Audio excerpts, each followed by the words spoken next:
Thank you very much for allowing me to share my thoughts with you. I'm very sorry that I'm not able to be there in person. I began my career as a publisher in 1984 with a series of small books about the Unix operating system, the predecessor to Linux. Then, in 1992, I published one of the first popular books on the internet, The Whole Internet User's Guide and Catalog, which went on to sell more than 1 million copies and was later chosen by the New York Public Library as one of the most influential books of the 20th century because it introduced the World Wide Web to the world when there were only 200 websites. By 2000, we had become so much the publisher of record for the emerging technologies of the internet that Publishers Weekly could unironically run a cover that read, "The internet was built on O'Reilly books." We were not just a publisher, though. We created our first ebook in 1987, 20 years before the Kindle. Our work on ebooks led us to the early web, and we launched the very first commercial website in 1993. Our Global Network Navigator was not only the first catalog of the emerging World Wide Web, a year before Yahoo, it was the first site on the web to carry advertising. Throughout the 1990s, I became a vocal public advocate for the open standards that underlie the internet when Microsoft sought to choke off the competition from the new model. And in 2000, in partnership with Pearson, we launched an ebook aggregation platform that has evolved into the business we operate today. We created that platform because we faced a wave of ebook startups that devalued content, and we wanted to create a business model that would continue to incentivize our authors. Today, that service is the heart of our business, a thriving marketplace for technical and business content from dozens of publishers, more than 59,000 books, 5,000 on-demand video courses, 200 live video courses a month, plus technology sandboxes, certification, AI interfaces, and more. We began work on the first AI interfaces to our content in 2020, 2 years before the launch of ChatGPT. We immediately understood the power of AI. We knew that our customers came to us for the knowledge our books contained, and not the container we put them in. But we also recognized that the power of AI to extract that knowledge and present it in new forms had to be accompanied by new mechanisms for compensating authors for the cornucopia of derivative works that AI could generate. We use a well-known approach known as retrieval augmented generation, or RAG, and our slogan became, "The R in RAG stands for royalties." For example, when reading a book on our system, you can ask questions related to its content, get summaries and quizzes that help you make sure you understand and retain what you're reading, and much more. So why am I telling you this?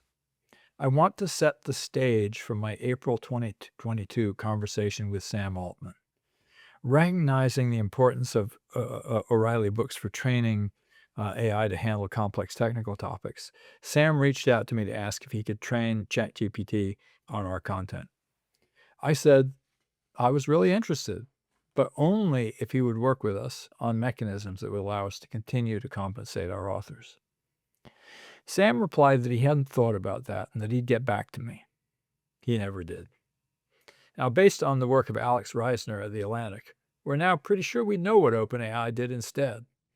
Along with Meta and likely many other AI companies, they appear to have obtained copies of our books from databases of pirated books called Books3 and Library Genesis, and trained ChatGPT on them without our permission. My colleagues and I at the AI Disclosures Project at the Social Science Research Council have done additional research into the question of whether OpenAI and others have trained on our content. We used a statistical inference attack known as DCOP, which tests the ability of an AI to recognize a passage from a published work.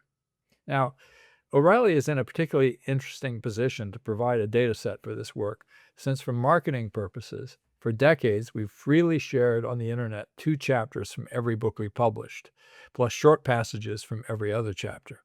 Everything else is behind a paywall. We thus had a data set with 3 elements: content that is freely available for reading on the internet, content that's only available behind a subscription paywall, and content that could not possibly be in the training set because it had not yet been published at the time the AI model was trained. We used the data that had not yet been published to calculate a baseline guess rate, and then used a statistical measure called OROC to measure the difference between the guess rate for content that was public on the internet versus the guess rate for content that was behind our paywall. The results show that for GPT-3.5 and GPT-4o Mini, the results for non-public content were close to random. But for GPT-4o, they were far higher. And that indicates to us that the model was carefully trained on this content. OpenAI's most advanced model demonstrated significant familiarity with non-public, paywalled O'Reilly book content, with an 82% OROC score, compared to the more modest recognition of publicly available content from the same books, 64% score. We would expect the opposite, since public data is more easily accessible and repeated across the internet. This experiment also highlights the strong value add to a model's training from being able to access to high-quality paywalled content, such that model developers actively seek it out. Now, copyright holders shouldn't have to use tools like those provided by The Atlantic or to do the kind of research we did to discover whether our content is being used for model training. Given that the boundaries of copyright and fair use are being hashed out in court, it seems to me that one of the things the UK could bring to the table is a much more robust approach to disclosure of training data. All companies will claim that their training data is a trade secret. Don't buy that. The data that internet companies collect on their customers is also, in theory, a trade secret. Yet laws like the European GDPR and California Consumer Protection Act allow consumers to request disclosure of that data to them on request. Not only that, but everyone but public companies are allowed to keep their financial data private, yet they do disclose it fully to their accountants, their auditors, and via those intermediaries in a more limited form to lenders, investors, tax collection authorities. And I think this idea of limited disclosure is important. There's a real opportunity to create privacy-preserving auditing tools that could inform copyright holders about the use of their content in training AI without necessarily requiring full public disclosure of everything a company trains on. I strongly recommend that you support the development of such tools.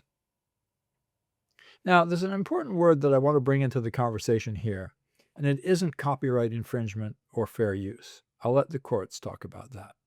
The word is negligence.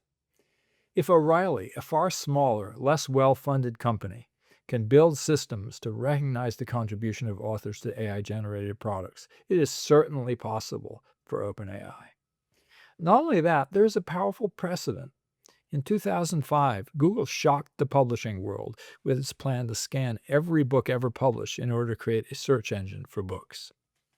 Most publishers were horrified, and the Authors Guild sued Google. I actually strongly supported Google's side of the case. I believed, and the courts ultimately agreed, that Google's scanning of published books was fair use for 3 reasons. Google had legally acquired copies of the books it scanned, either licensing them from libraries or purchasing physical copies. Second, it tracked the copyright status of the books, and it treated public domain works, orphaned works, and currently commercialized works in different ways. And third, it used its scans to create a search index that, as I argued, and as experience ultimately showed, did not compete with the scanned works, but increased their visibility, leading to more usage and a more efficient market.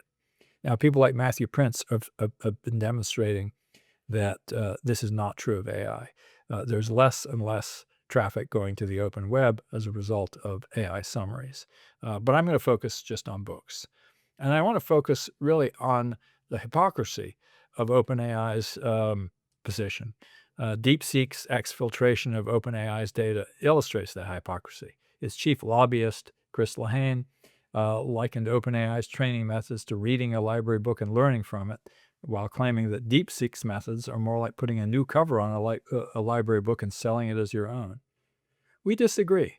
ChatGPT and other LLMs use books and other copyrighted materials to create outputs that can and do substitute for many of the original works, much as DeepSeek is becoming a credible substitute for ChatGPT.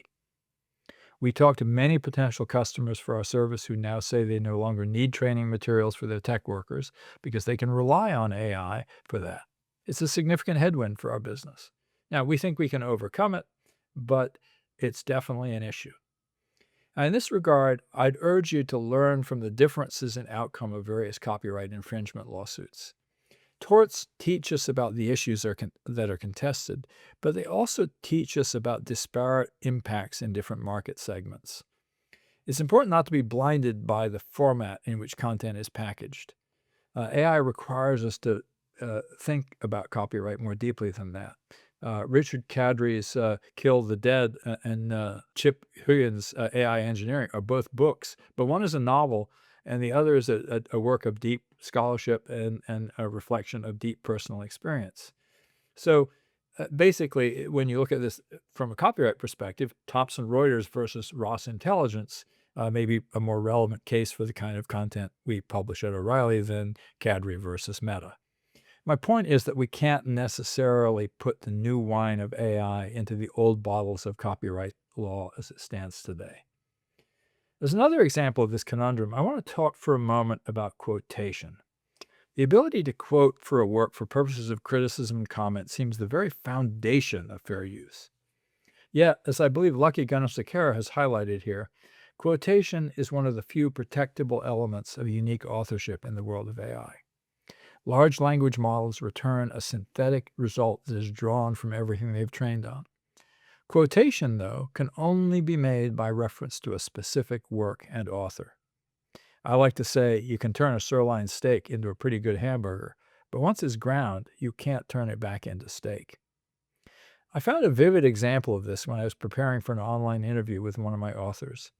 I had asked both ChatGPT and O'Reilly's internal AI studio for advice about what to ask. ChatGPT gave me generic thoughts about questions for Chip, while our AI studio, able to reference the content, placed its questions in the context of what Chip had actually written in her book. For example, it said, "You describe agents as, quote, perceiving and acting on environments. What safeguards are needed when giving AI right access to external systems?" And of course, in line with what I told you above, Chip's royalties were credited for usage from the time I spent interacting with her book via our AI tools. Now, it seems to me that AI companies need continuous access to content creators' data for inference. Model training isn't sufficient. That means that model providers don't have all the power. If LLMs are able to quote, they are also able to attribute, and they could be required to provide compensation. But more than that, model providers should want to provide compensation, as I do, so that creators are incentivized to produce more of the content they depend on. So, as you investigate the questions of AI and fair use, I urge you to do so with curiosity and nuance. Don't make a Procrustean attempt to fit AI into the old bounds of copyright law, but instead ask yourself how copyright law itself might need to change. In making this suggestion, I'm influenced by Donald Gifford's paper, Technological Triggers to Tort Revolutions, which reviews how, following the Industrial Revolution, the greater harm that could be caused by machine malfunctions led to replacement of strict tort liability with a negligence regime, and eventually with no-fault liability with limited damages supported by employers' liability insurance. In a similar way, we may need to reinvent copyright, not just adjudicate the winners and losers based on past precedent. Finally, I'd like to talk to you about what I call the participatory, content-aware web of AI. I urge you to reject the notion of large monolithic models as the only way forward. Protocols such as Anthropic's MCP, Google's A2A, and NLWeb, which was just released yesterday by Microsoft, point forward to a world of cooperating AIs. This could be the solution for AI and copyright. If a user were to ask ChatGPT to create an image in the style of Hayao Miyazaki, as someone did recently, the answer is not to find a loophole in copyright law, which is what OpenAI did, and say, we can't do that, but we can do it in the house style of Studio Ghibli, which amounts to the same thing but with a legal fig leaf, and then to shamelessly profit, as if with a free endorsement deal, to acquire millions of new users through the resulting viral storm. What if instead an AI were to say, let me check with Studio Ghibli?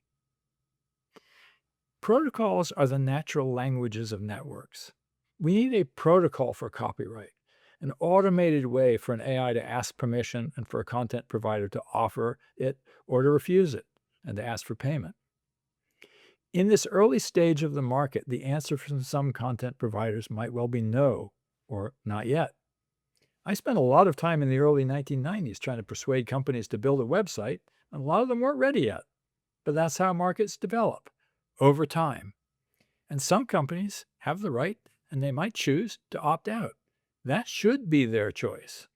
Miyazaki's famous distaste for computer animation might be a clue to how Studio Ghibli might have answered that AI request, but that should be their choice. In conclusion, I urge you to require AI developers to honor robots.txt, copyright notices, and other statements of rights and intent, or be liable not only to pay compensation, but damages. 2. Require AI model developers to disclose their sources of training data or to make it available for audit by trusted third parties. 3. Urge the industry to provide mechanisms, ideally automated agent-based systems, for negotiation, usage, and monetization of copyrighted content. This is an opportunity to reinvent the spread of knowledge rather than to let a few large companies appropriate it. To encourage invention, as the U.S. Constitution put it, by securing for limited times to authors and inventors the exclusive right to their respective writings and discoveries. We shouldn't throw out copyright. We should reinvent it for AI. Thank you very much.